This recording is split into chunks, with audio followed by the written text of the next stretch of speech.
Hi everyone, welcome to another edition of our videos getting to know BMO, the Bank of Montreal. And in this video we're going to be chatting to Assad, Naeem.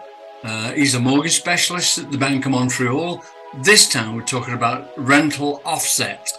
It's very interesting, so let's join up now.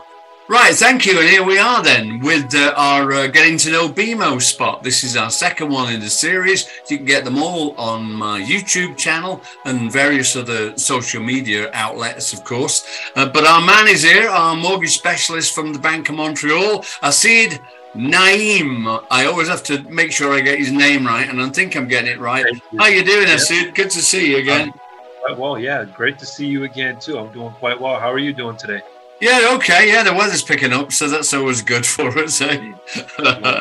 We talked about first-time buyers, and today we're talking about rental offset. So that's your lead in. But tell us what BMO got to offer.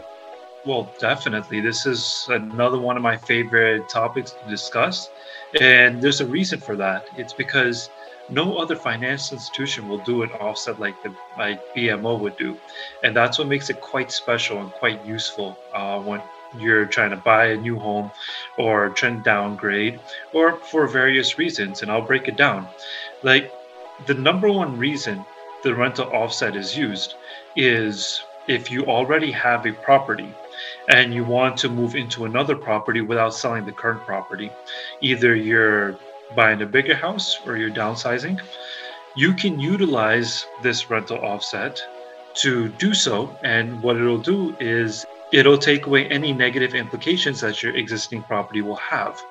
For example, we will take the market rent value of your existing property and we will deduct from it the existing principal and interest. We will deduct the property taxes and the heat, and there's always a variance charge that we deduct as well. And if that results in a surplus, that surplus gets added into your income. And if that brings up a deficit, that deficit gets subtracted from your income. So effectively, what that allows us to do is remove that property, that existing property, from your current mortgage application, and it betters up the ratios. So every other bank or every other financial institution will only take 50% of your current market value or current value for the rental of your home, whereas BMO will take 100%. Now, there are two ways to do it. It's either you have a lease agreement, and accompanied with that lease agreement, you have 3 months of bank statements that show that the lease payment is getting put into the bank, and a lease agreement has to be at least 3 months old. And if you don't have a lease agreement, which is at least 3 months old, then we can take economic market rent appraisal for that rental of that property. And that's how we will calculate that rental offset. So, Stu, I got to tell you, it's a fabulous tool. I've used it with a lot of clients of mine already. Yeah. A lot of people want to start building a portfolio for their real estate. For example, myself, I don't want to sell my current house, but I want to move into a bigger home. So what I'll do is I'll utilize that market rent offset to be able to get a bigger home, right? Yes, I've got a couple of clients actually doing that at the moment.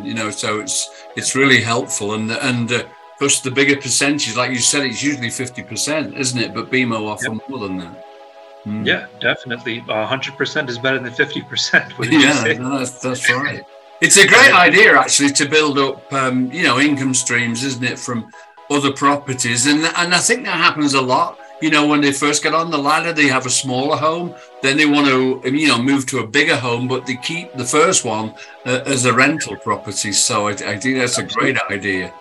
Absolutely. And then there are other instances where, let's just say a person is wanting to sell their home and they actually want to sell their current home and buy another home.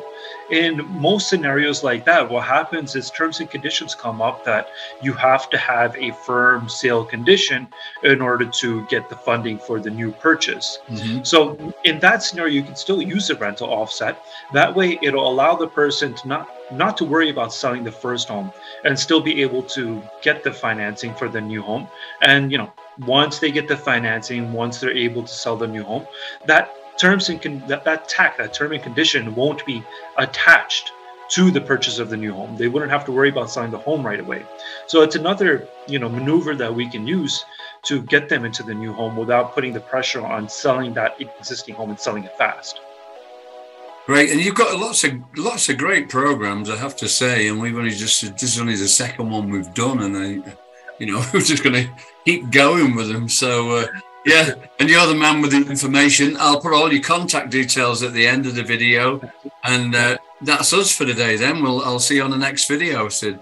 Thank you. Absolutely, no worries. Thank you, Stu. See you next one. Have a good day. You too.